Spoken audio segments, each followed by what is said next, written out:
अब 44, 45, 46, 47 अब ये 4 श्लोक हैं, इनको ख़त्म करते हैं। पहला श्लोक खत्म हो जाएगा, पहला अध्याय खत्म हो जाएगा।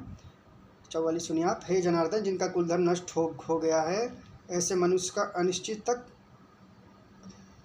काल तक नरक में वास होता है। हम ऐसा सुनते आ रहे हैं, जो अर्जुन कह रहे हैं कि जिनका कुल धर्म नष्ट हो जाता है तो उनका अनिश्चित काल तक नरक में ही वास किया जाता है।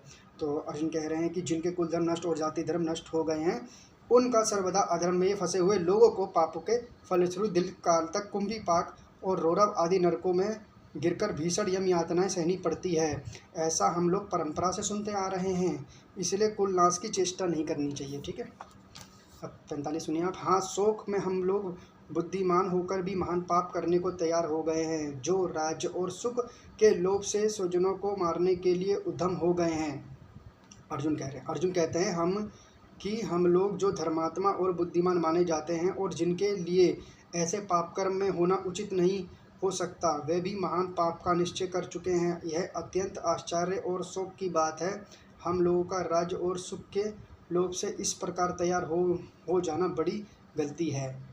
यदि मुझ शस्त्ररहित एवं सामना न करने वाले को शस्त्र हाथ में लिए हुए धृतराष्ट्र के पुत्र को रण में मार डाले तो वह मारना भी मेरे लिए अधिक कल्याणकारक होगा।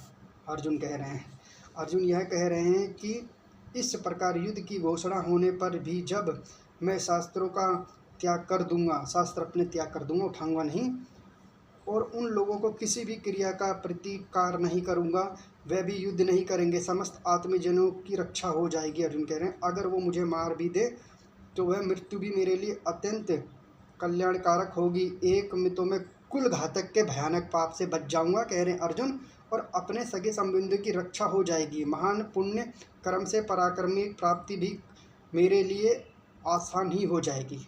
अब 47वां लास्ट श्लोक है पहले अध्याय का।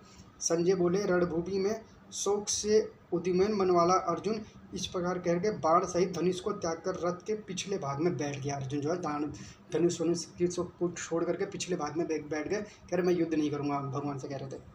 यह अब तो सुनिए, संजय कह रहे हैं कि विषादमग्न अर्जुन ने भगवान से इतनी बातें कहकर बाण सहित गांडीव धनुष को उतार करके नीचे रख दिया और रथ के पिछले भाग में चुपचाप बैठकर वे नाना प्रकार की चिंताओं में डूब गए। उनके मन में कुलनाश और उससे होने वाले भयानक पाप और पापों के फल के भीषण चित्र आने लगे। मैं उनके मुखमंडल पर विषाद छा गया और नेत्र शोकाकुल हो गए। तो ये पहले अध्याय का 47 श्लोक हैं, ये पूरे खत्म हो गए। तब तक के लिए जय श्री कृष्णा। अब आते हैं अगले अध्याय के भगवान के दूसरे अध्याय में। ठीक है, तब तक के लिए जय श्री कृष्णा।